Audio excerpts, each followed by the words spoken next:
Mis amados, decimos la vida de los que nos miran por medio de las redes sociales. Sean bienvenidos a aquellos que nos están observando desde Venezuela, Colombia, México, algunas regiones de acá de México, Estados Unidos, distintos lugares en los que nos siguen por las redes sociales. Sean bendecidos de una manera especial.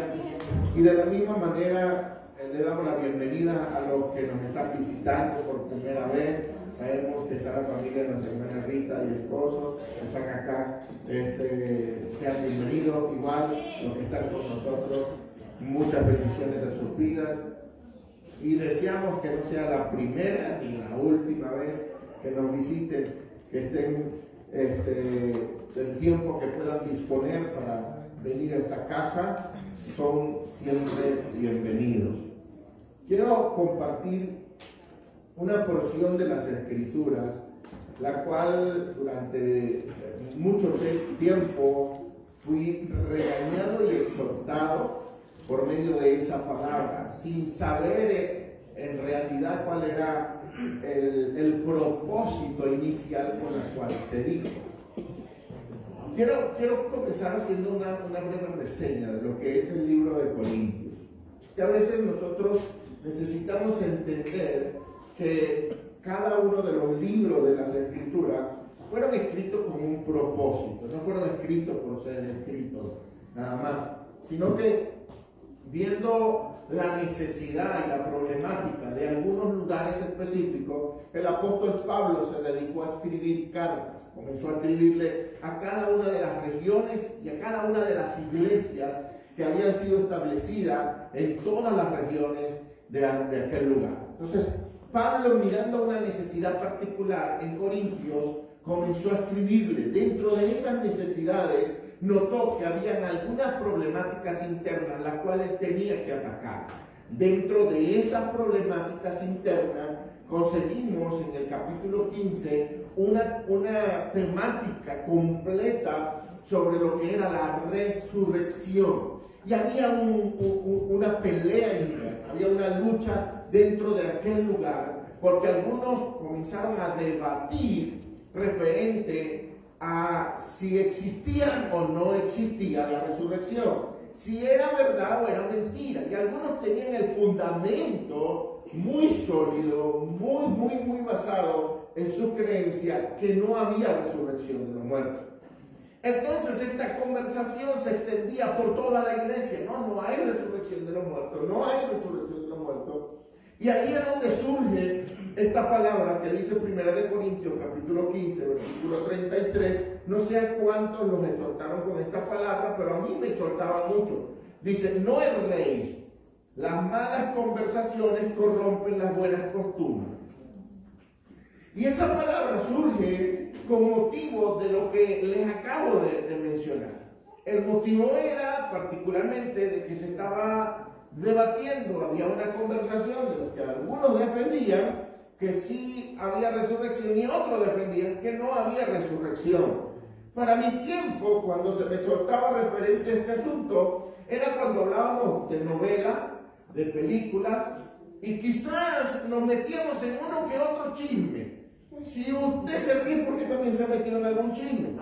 Y también lo exhortaron con esa palabra. Decían: hey, no erréis, las malas conversaciones corrompen las buenas costumbres. Y le calaban a uno en la conciencia, porque uno pensaba que cualquier tipo de conversación podía corromperme, o cualquier tipo de conversación me llevaba a la corrupción de mi pensamiento. Y vivía un poco quizás aislado a algunos temas de conversación o algunas palabras particulares, por las cuales quizás el apóstol Pablo no había escrito este asunto. Ahora, cuando nos vamos a las Escrituras, ¿qué es lo que a mí me gusta hacer? Cuando voy a las Escrituras, me gusta darle la correcta interpretación a la palabra que se está expresando. Porque cualquier añadidura que yo diga a expensa de esta palabra, estoy haciendo una mera especulación de lo que el apóstol trató de enseñar. Si yo digo que aquí estaba hablando de chisme, o que estaba hablando de que no hablemos película, o que estaba hablando de que no hable usted de la Rosa de Guadalupe o de cualquier otra cosa, entonces yo estoy haciendo una mera especulación. Usted puede hablar de lo que quiera. Ahora, ¿dónde está el error que se estaba cometiendo dentro de la iglesia? Era que se estaba hablando de una doctrina o de un fundamento que contradecía el fundamento bíblico. ¿Y cuál era ese fundamento bíblico? Ese fundamento era la resurrección. Entonces Pablo da una breve reseña o explicación sobre lo que es la resurrección. Y he tomado algunos versículos clave en el libro ahí mismo en el libro de Corintios, en el capítulo 15, versículo 12, versículos muchos antes de que fuese mencionado este verso del verso 33, el apóstol desde el 12 comienza a decir: pero si se predica de Cristo que resucitó de los muertos, ¿cómo dicen algunos entre vosotros que no hay resurrección de muertos? Comienza el apóstol a decirle: ya va, si hemos predicado durante mucho tiempo de que Cristo murió en la cruz y luego fue resucitado, ¿cómo es que dentro de la iglesia hay gente que predica que no existe la resurrección de los muertos? Porque si no hay resurrección de muertos, tampoco Cristo resucitó.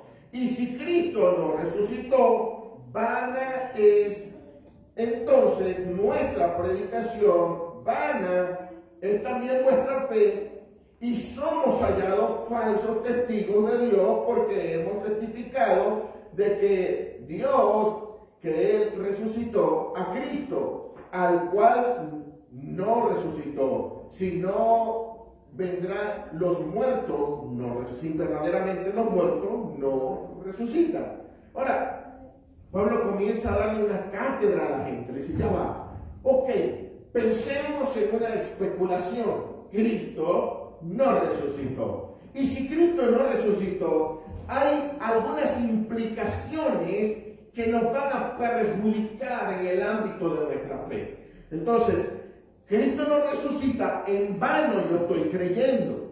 Cristo no resucita, entonces la predicación de mi evangelio también es vana. Si Cristo no resucita, entonces estoy hablando y testificando mal de lo que Dios hace, porque entonces Dios no resucitó a Cristo. Entonces son tres implicaciones que hablan en el sentido de lo que era la resurrección de Cristo, cosa que se estaba debatiendo en aquel tiempo. Mire, quizás era algo insignificante, quizás era algo que para muchos no tenía gran relevancia, pero para el mundo o el ámbito espiritual sí hay una gran relevancia en que Cristo haya resucitado. Hemos visto, y quizás estamos pasando una semana, la cual llamamos la Semana Mayor, o la llamamos como mucho la Semana Santa, y quizás es una mala interpretación o una mala expresión de nosotros, los creyentes en Cristo, como religiosos o como personas que manejamos algunos términos escriturales. Porque para nosotros no debería existir una Semana Mayor, debería existir un año completamente dedicado al Señor. No es una semana, no son unos días, no es una época, es una vida completa. Porque si Cristo murió para que nosotros con Él, y lo vamos a ver más adelante, si Cristo murió para que nosotros con Él vivamos, entonces esa vida tiene que ser manifiesta continuamente, no una semana, sino permanentemente dentro de nuestra vida. Y no estoy hablando, hermano, usted tiene que vivir como un religioso dogmático en la cual usted va a estar las 24 horas del día, los 365 días del año en la iglesia dándose golpe de pecho. No, es mantener presente el sacrificio de Cristo en la cruz del Calvario, lo que Él hizo por mí, y poder valorar el sacrificio de Cristo dentro del ámbito de mi vida cotidiana. Eso es tenerlo presente. Eso es saber que cotidianamente Cristo está en el ámbito de mi vida, en el ámbito de mi trabajo, en el ámbito de todo lo que yo hago. Cuando yo ignoro esto, yo vivo, y discúlpeme si le ofendo en este asunto, cuando yo ignoro esto, yo vivo como me da la gana. Y yo hago lo que se me da la gana. Y yo expreso lo que se me da la gana. Pero cuando Cristo está presente, entonces yo me reservo porque Cristo está conmigo. Ya Cristo está viviendo en mí y la expresión de mi vida tiene que ser Cristo. Aleluya. Cosa que la iglesia estaba debatiendo y no entendía, que si hacíamos una breve declaración de la resurrección de Cristo referente a que no existía, entonces se caían todos los fundamentos del Evangelio. Por lo tanto, Pablo tiene que darle una cátedra a la iglesia sobre qué era la resurrección. Si hemos escuchado anteriormente lo que fue el sacrificio de Cristo en la cruz del Calvario, y una de las culturas más latentes dentro de México es lo que llamamos el mensaje de las 7 palabras. Y hemos ignorado quizás una de las palabras más importantes que se habla dentro de ese mensaje, que es la última palabra que habló Cristo dentro de la cruz, o allá en la cruz, que fue consumado es. Cuando hablamos de el consumado es, hemos ignorado en plenitud el significado de lo que es ese consumado es. La palabra original la he repetido múltiples veces dentro de nuestras predicaciones. La palabra consumado es en su original es tetelestai, que significa pago en totalidad. Cuando Cristo muere en la cruz del Calvario y declara aquella palabra diciendo tetelestai, yo hago un pago en totalidad. Pero ¿qué estaba pagando Cristo en totalidad? ¿Cuál era el pago en plenitud de aquel sacrificio de la cruz? No era cualquier pago, era el pago que tenía que dar cada ser humano por su vida para que pudiera tener un acceso al reino de los cielos. El hombre tenía que pagar algo, el hombre le debía algo a Dios. El hombre, por causa de su naturaleza caída, no podía tener un acceso al reino de los cielos. Por lo tanto, tenía que darle un pago de sacrificio al Señor. Y el hombre nunca iba a poder pagarle a Dios. Por lo tanto, Cristo se ofrece como cordero para que Él fuese sacrificado y que el hombre pudiera tener la libertad. Pero escuche esto, no tan solo eso. El hombre estaba sujeto a una gran cantidad de leyes, reglamentos que estaban siendo establecidos durante toda la historia para que el hombre en su tiempo pudiera vivir bajo ellos y poder ser justificado por lo que él hacía. Por lo tanto, la muerte de Cristo, cuando dice tetelestai, Cristo dice ya va, lo que el hombre tenía que cumplir, lo que el hombre tenía que pagar, lo que el hombre tenía que hacer, lo que el hombre tenía que sacrificarse, yo lo cumplo, yo me sacrifico, yo estoy viviendo lo que él tenía que vivir, para cuando yo lo lleve a la cruz, el hombre ya no tenga que pagar absolutamente nada, porque yo en la cruz pago en totalidad lo que el hombre tenía que pagar. A partir de ese momento, el hombre, cuando recibe a Cristo, está recibiendo lo que ya él pagó, lo que ya él vivió, lo que ya él sacrificó, lo que ya él cumplió. Por lo tanto, yo no tengo que sacrificarme, yo no tengo que cumplir, yo no tengo que vivir, solamente tengo que aceptar. Aleluya, gracias Dios. Cuando yo acepto a Cristo, cuando yo recibo a Cristo, entonces en mí se viene el cumplimiento de un tetelestai. Por eso es que hay una expresión que dice, vivimos en el consumado es. Nosotros vivimos en el tiempo, en la época, en la era del consumado es. El consumado es aquello que yo tenía que pagar, pero ya Cristo lo consumó. Por lo tanto, ya estando consumado por Cristo, yo no tengo que vivirlo. Yo no tengo que pagarlo.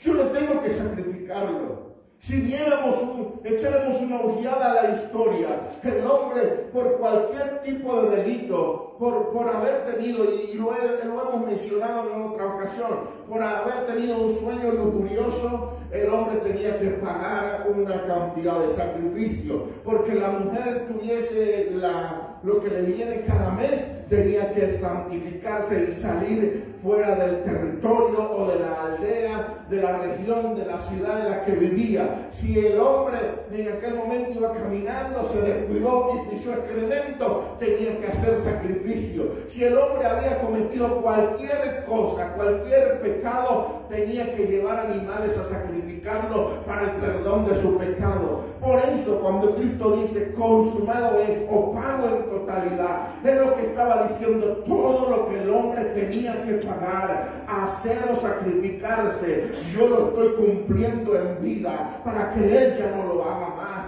para que él ya no viva a expensa de los sacrificios antiguos, sino que el sacrificio que tiene que hacer, y creo que para ninguno de nosotros es un sacrificio, sino un privilegio poder tener a Cristo dentro de nuestras vidas.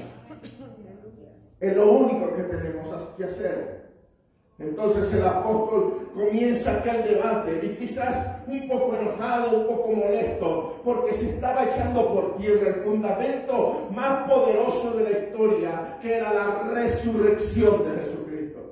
El fundamento principal para todo creyente, porque si Cristo no hubiera resucitado, entonces el sacrificio de la cruz fuera sido en vano.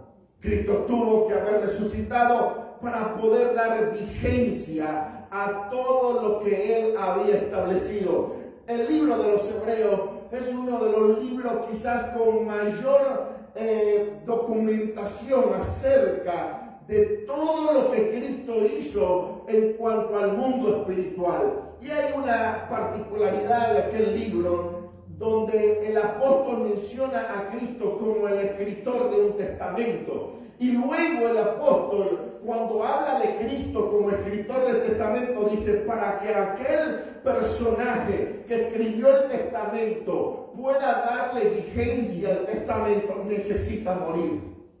Así lo expresa Pablo en el libro de Hebreos. Dice, para que el testamento sea válido, necesita la muerte del testador. Porque mientras no haya muerte del testador, el testamento no es válido. Entonces Cristo, dando lo que la iglesia iba a heredar, necesitaba ir a la cruz obligatoriamente. Muriendo Cristo en la cruz, dice que le da vigencia al testamento para que todo aquel que va a recibir la herencia pueda tomar posesión. Pero toda herencia o todo testamento necesita un abogado. Por lo tanto, el mismo apóstol, el apóstol Juan dice, hijitos míos, si alguno hubiera pecado, abogado tenemos para con el Padre a Jesucristo el justo. O sea que Cristo muere como testador, pero resucita como abogado para que darle vigencia al testamento, el cual nos iba a dar posesión de las cosas que nosotros necesitábamos tener. Entonces, cuando el apóstol le habla a la iglesia en Corintio, le está queriendo reflejar la importancia de la resurrección de Cristo después de la cruz. Y le sigue diciendo, y somos hallados falsos testigos de Dios porque hemos testificado de Dios que Él resucitó a Cristo, al cual no resucitó. Si en verdad los muertos no resucitan, porque si los muertos no resucitan, tampoco Cristo resucitó. Y si Cristo no resucitó, vuestra fe es vana, aún estáis en vuestros pecados. Mira lo importante. Si Cristo no resucita, aún estaríamos bajo ¿qué? Bajo pecado. Y es algo que psicológicamente no podemos entender. Porque ¿cómo podemos nosotros vivir sin pecado bajo o con este cuerpo de pecado? La única forma de vivir sin pecado es que la vida de Cristo se refleje en mí. Aleluya. Es la única forma. Porque cuando Dios me ve a mí, Si Cristo no resucita, me ve como pecador. Pero si Cristo resucitó, entonces ve a Cristo en mí. Por lo tanto, no me ve a mí, sino que ve a Cristo. No sé si me doy a entender en esto. Lo habíamos explicado en algunas ocasiones referente a la justicia. ¿Usted podría hablar de que su esposo o su esposa es justa? No, para nada. ¿Por qué? Porque cuando sirven el pollo, ella agarra la presa más grande y le da la presa más pequeña a usted. ¿Sí o no? Entonces la esposa que dice, ya va, esta está mal. Esta para mi esposo, esta para mí. El pastel, si es tres leches ni se diga. Este para mi esposo y este para mí. Lo que nos gusta, nos servimos mal.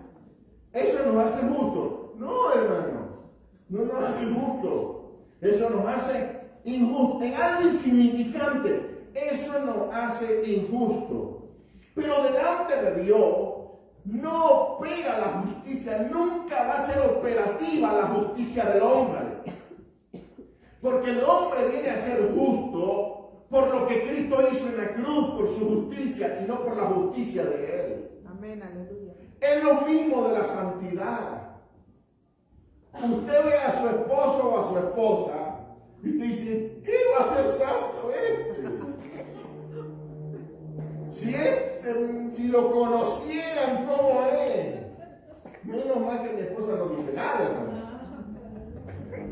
Aunque a veces se le escapan algunas aquí en las predicaciones referente al esposo, pero ¿qué más podemos hacer? A mí también se me van otras, me desahogo cuando estoy acá.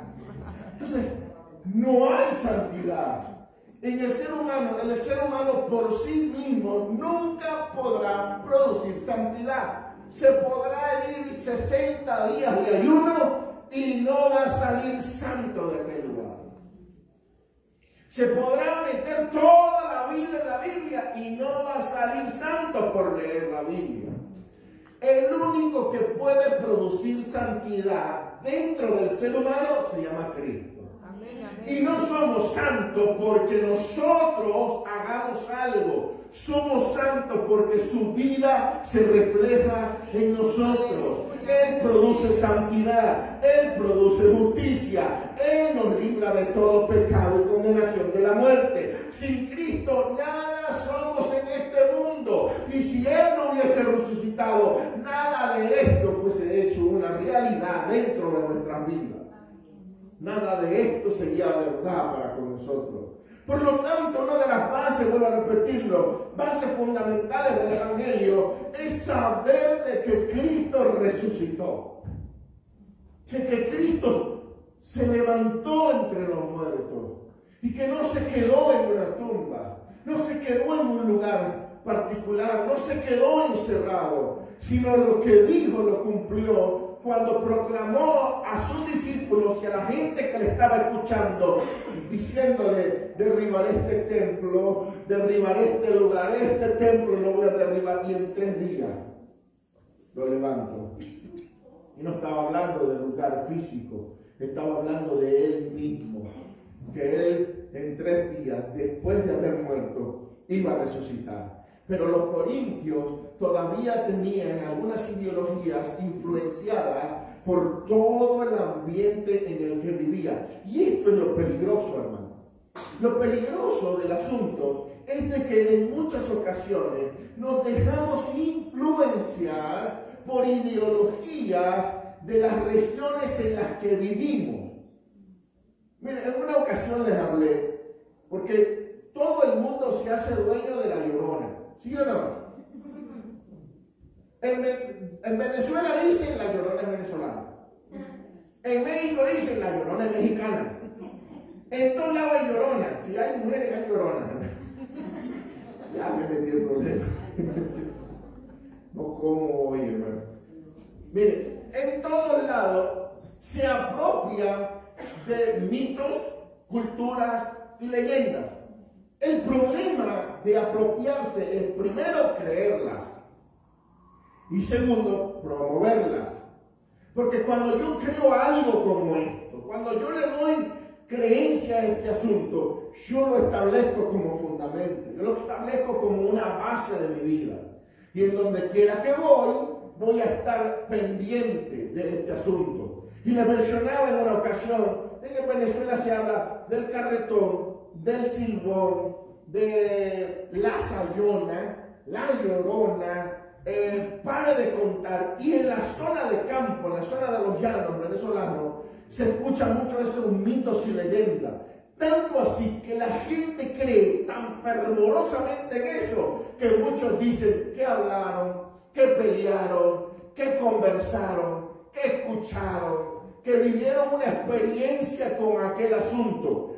No cabe de desestimar de que tenga un grado de respeto a aquel ámbito espiritual. Pero cuando estoy de este lado del conocimiento de Cristo dentro de mi vida, sabemos que cualquier autoridad demoníaca, cualquier espíritu inmundo, cualquier demonio, cualquier manifestación, puede ponerle usted el nombre que quiera, llorona, sayona, silbón, el demonio de no sé qué cosa, póngale usted el nombre que quiera. Cualquier cosa que se haya creado en el mundo para comenzar a meter miedo o influenciar, mientras que esté en Cristo, ninguna vida tiene para conmigo, no tiene ningún ámbito, no tiene lugar, no tiene poder, no tiene ninguna autoridad. ¿Por qué? Porque mayor es el que está conmigo que el que está en el mundo.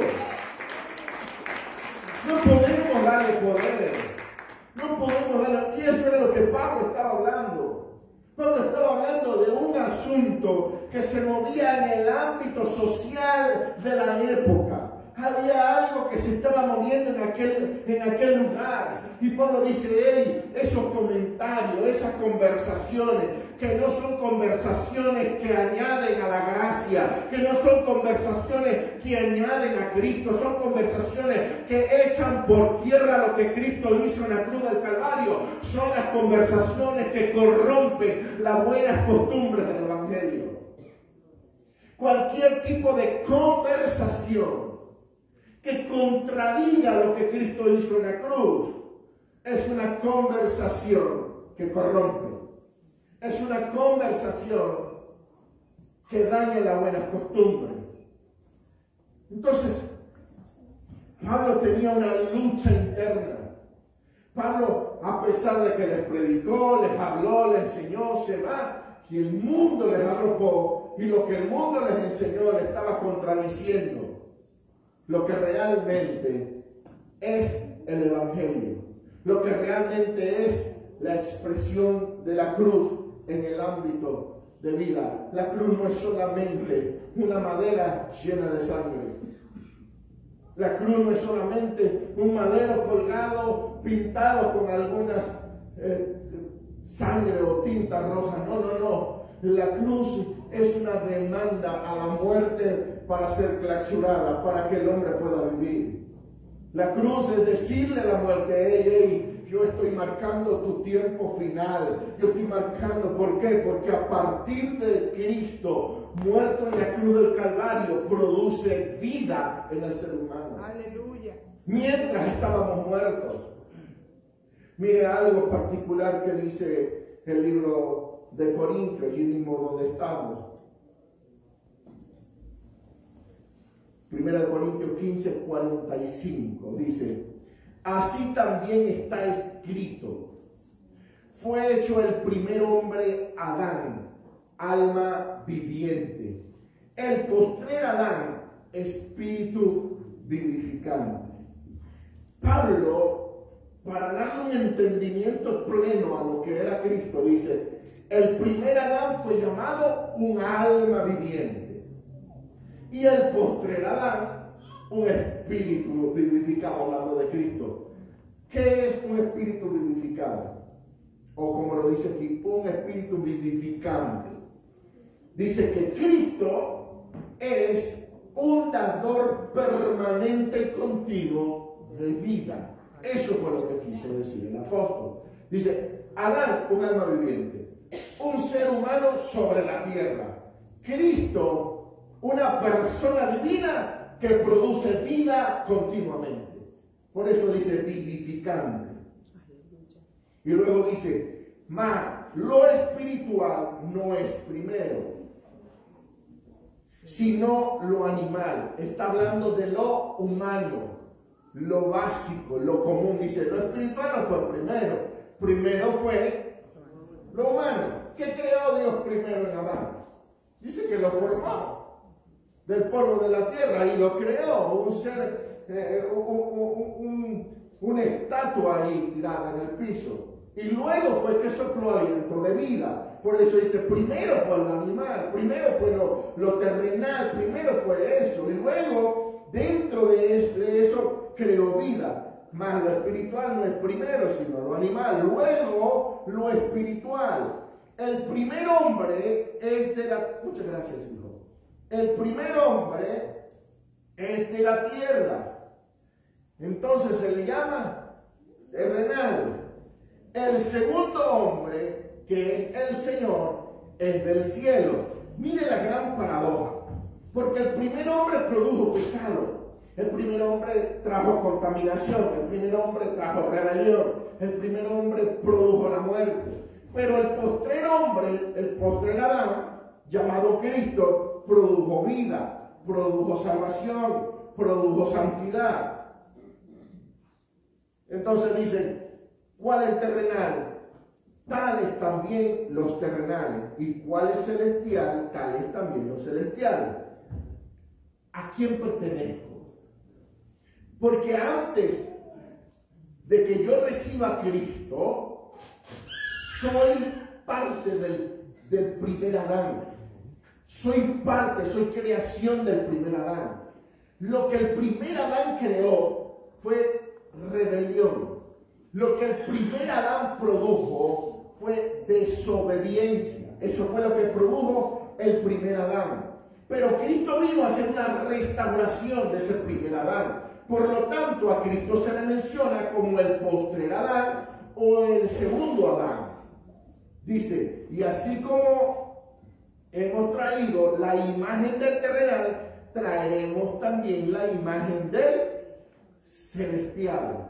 Entonces, cuando yo hago mi proceso de transición, que es la aceptación de Cristo dentro de mi vida, ya yo no vivo como el terrenal, sino como un celestial. Y es aquí donde yo vuelvo a repetir esa frase que le dije. Es paradójico y a veces no podemos entender cómo un ser mortal de carne puede ser llamado celestial. La única forma es Cristo estando dentro de nosotros, porque Él imparte en mi vida su naturaleza.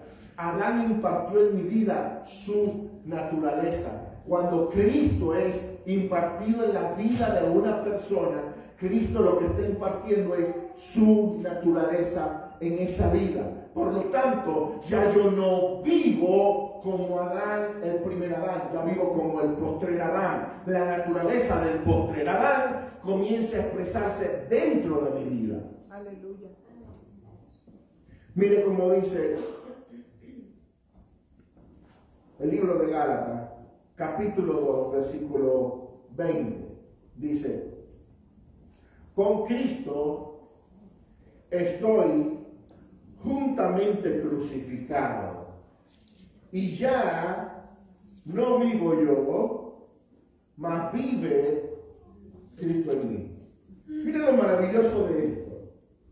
Pablo le habla a los Gálatas, una iglesia que también tenía una serie de polémicas internas, en la que estaban debatiendo entre la circuncisión, si no nos circuncidamos. Miren, hoy en día vemos iglesias dentro del ambiente. Vamos a hablar nada más de México, no nos vamos a meter con otro país.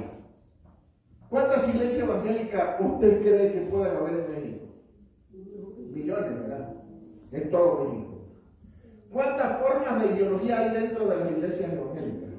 Los que usan velos, los que no usan velos, los que usan bancos de madera, los que dicen que los bancos de madera son obsoletos, los que dicen que los bancos de plástico o modernos son del diablo, los que usan guitarra eléctrica, los que no usan guitarra eléctrica porque es para el rock y el rock es satánico. Miren, hay distintos tipos de ideología, pensamiento y cantidades de personas que aceptan un tipo de vestimenta, no que esta sí, que aquella no, que colócate aquello, que quítate lo otro, y pare de contar. Pero todos son evangélicos, ¿sí o no? Todos son evangélicos. ¿Dónde está el problema de este asunto? En que nosotros lo único que necesitamos es poder recibir lo que Pablo visualizó. Con Cristo estoy juntamente crucificado y ya no vivo yo, mas vive Cristo en mí. Lo único que la iglesia necesita es que Cristo pueda vivir dentro de ella. Cuando hablo de la iglesia estoy hablando de personas, no estoy hablando de cuatro paredes. Creo que lo he explicado en múltiples ocasiones. Esto no es la casa de Dios, ni esto tampoco se puede llamar iglesia, ni esto lo podemos tener como el templo. ¿Por qué? Porque la única casa en la que Dios habita es la que Él creó con su mano y ese eres tú. El único templo en el que Él se manifiesta es el templo hecho por su mano y ese eres tú. La única iglesia constituida por el Señor se llama, o tiene un nombre, se llama Joel, se llama Yamilé, se llama Jamie, tiene un nombre, es tu nombre. Así que la iglesia eres tú. Por lo tanto, cuando Pablo habla en este verso, dice, ya no vivo yo, mas vive Cristo en mí. ¿Por qué? Porque visualizó lo que Cristo hizo en la cruz del Calvario y él declaró diciendo, oh, entonces la muerte de Cristo en la cruz no fue tan solo para que él perdonara el pecado, sino también para llevarme a mí en la muerte, en esa muerte, y que yo no pudiera vivir, sino que viviera Cristo dentro de mí. Cuando Cristo vive dentro de mí, el primer Adán se tiene que morir. Él no vino a restaurar al primer Adán. Ay, no es que el Señor vino a restaurarte, ¿no? Y lo dije en una ocasión y sonó bien feo, hermano. Cristo vino a matarte. Dice, ¿cómo que Cristo me vino a matar? Sí, te vino a traer y a sacrificarte a ti juntamente con Él en la cruz del Calvario. Para que ya no vivas tú, sino que viva Cristo en ti. Y mientras Cristo viva en ti, tú puedes ser santo, tú puedes ser justo, tú puedes ser libre, tú puedes ser lo que Él declara sobre tu vida. Mientras que Cristo no vive en nosotros, no podemos ser nada. Es triste, es lamentable. Pero el único que marcó la historia y marca la diferencia en la vida del ser humano se llama Cristo.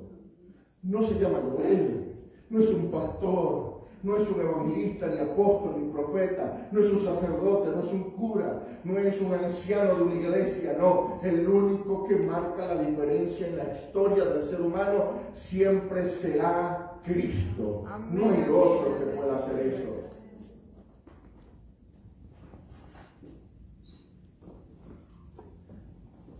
Y termina diciendo el apóstol, ya no vivo yo, mas vive Cristo en mí. Y lo que ahora vivo en la carne, lo vivo en la fe del Hijo de Dios, el cual me amó y se entregó a sí mismo por mí. Aquí hay algo muy importante y cierro con esto, porque hasta la fe que yo profeso y tengo no me pertenece. Él la produce en mí. Aleluya. Porque si leemos correctamente lo que dice la Biblia, dice, lo que ahora vivo en la carne, lo vivo en la fe del Hijo. La fe es del Hijo, no mía.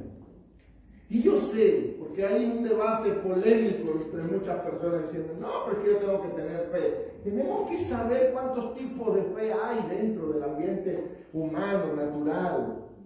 Está la fe salvadora, está la fe de milagros, está la fe natural. Si yo le doy un cheque a usted, que gracias a Dios no hay cheque, no le voy a poder dar uno, pero si yo le daba un cheque hace años atrás, usted estaba seguro que iba al banco, iba a cobrar ese cheque y iba a poder tener dinero en efectivo. E incluso usted tiene una tarjeta de plástico y usted va y pasa la tarjeta y usted sabe que en esa tarjeta hay dinero, pero hay dinero en el plástico, no. Entonces, ¿dónde está ese dinero? está en un ámbito tecnológico, está en algo virtual, pero usted tiene fe de que si pasa la tarjeta no se la van a rechazar, ¿verdad que sí? La única forma es que no le meta dinero, que no le paguen. De lo contrario, no le rechazan la tarjeta. Pero hay una fe, esa se llama fe natural.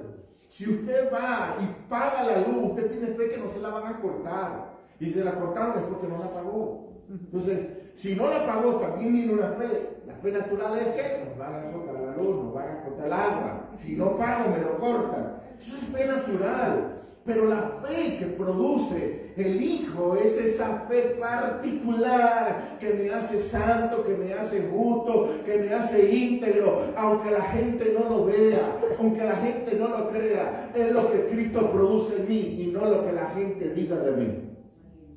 Está aquí. Amén. Tu mundo, tu entorno, la gente que te rodea, te ve con defectos, te ve con problemas. Te ve de la peor manera que pudiera verse el ser humano. Pero Cristo, si está en ti, cuando Dios te ve, no te mira a ti, mira a Cristo en ti. Aleluya. Porque es la vida de Cristo reflejándose en tu vida. Y yo creo que si el día de hoy nosotros lográramos entender que sin Cristo no somos nada y que con Cristo lo somos todo, vamos a lograr dar un paso en avance al cambio y a la transformación que el Señor quiere hacer en nuestras vidas. De lo contrario, si Cristo no obra, si Cristo no cambia, si Cristo no produce en mi vida, en vano trabajamos los edificadores. Entonces, necesitamos que Cristo pueda estar en nuestras vidas. Oiga algo, los cambios no se producen de la noche a la mañana, solo los cambios milagrosos de Dios. Cuando Dios produce un milagro, indiscutiblemente el cáncer desaparece, el vicio desaparece, cualquier situación difícil que esté en nuestras vidas, de la noche a la mañana cambia, pero no siempre va a ser así. No siempre Dios va a producir un milagro en tu vida y va a cambiar todo tu entorno. A veces el Señor necesita progresivamente producir en ti cambios y transformaciones para irte llevando de escalón a escalón. Así que si el día de hoy, porque esto me ha pasado muchísimas veces, hermano, gente que dice, me siento inmundo, todavía no me siento cristiano. ¿Por qué? Porque no puedo dejar la bebida, no puedo dejar el alcohol, no puedo dejar... A veces nosotros mismos, como iglesia, hablo en términos generales, a veces nosotros mismos no podemos dejar las malas palabras. Decía un hermano que iba, un inconverso que iba en el taxi, y iba un hermano atrás, hablándole y predicándole, y le decía, hermano, yo admiro a los evangélicos. Sí, ¿por qué? Porque ellos no dicen una mala palabra. No dicen una, pero sí las camuflajean. Uy, hermano, eso me dio en el alma para no decir otra palabra. Eso me dio en el alma. ¿Por qué? Porque es una verdad.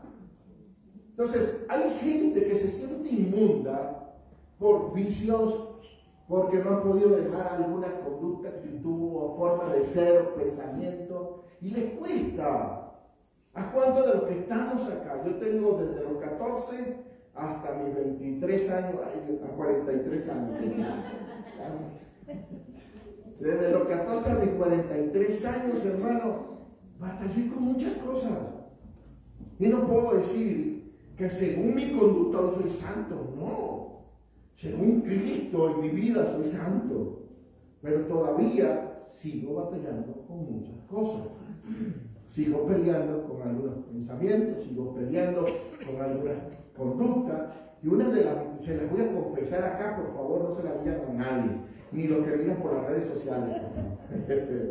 Una de las cosas por las cuales yo más batallo es que alguien me pite en el carro, hermano.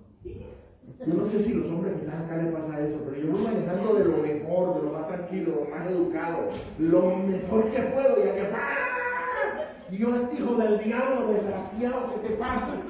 Me bajo, se suenan los clavos al piso, me bajo de la cruz. le estoy confesando, hermano. Mire, su pastor no es que se diga, ay, qué angelito. No, es una realidad de mi vida. Me molesta la conducta de los malos conductores. Me molesta cuando alguien se me mete de golpe y yo digo, ay, o te lo lleva o te lo mando, una de dos. Seguimos batallando. Yo no sé con qué está batallando usted. Yo no sé cuál es su lucha, yo no sé cuál es su pelea interna, pero hay cosas que necesitamos llevarla a la cruz para que mueran. Necesito llevarla a la cruz, terminar de matarlas ahí en la cruz. Y usted puede ponerle nombre. De repente usted dice, ya va, necesito llevar a la cruz mi ego. Necesito llevar a la cruz las mentiras. Necesito llevar a la cruz esto que me está dañando. Porque con Cristo estoy juntamente crucificado. Yo dejarlo allí, ya va, tú no te mueras todavía, no te voy a crucificar. Chisme, todavía no te voy a crucificar porque tú eres bien bueno, tú me informas de todo lo que está pasando. Así que el chisme no lo sacrifico. No, vamos a llevarlo todo a la cruz. Necesitamos llevarlo a la cruz. Necesito llevar mi carácter a la cruz. Necesito llevar mis pensamientos a la cruz. Necesito llevar mis vicios a la cruz. Y a veces decimos, no tenemos ningún vicio. Póngale unos tacos ahí de tripitas para ver si lo dice. Mire, ya más de uno dio la gloria. Póngale ahí algo que le esté haciendo daño, pero usted dice, no importa, yo me lo como. Lo puede estar matando los triglicéridos, el colesterol, pero usted dice, no importa, sírvame toda la fritura que pueda.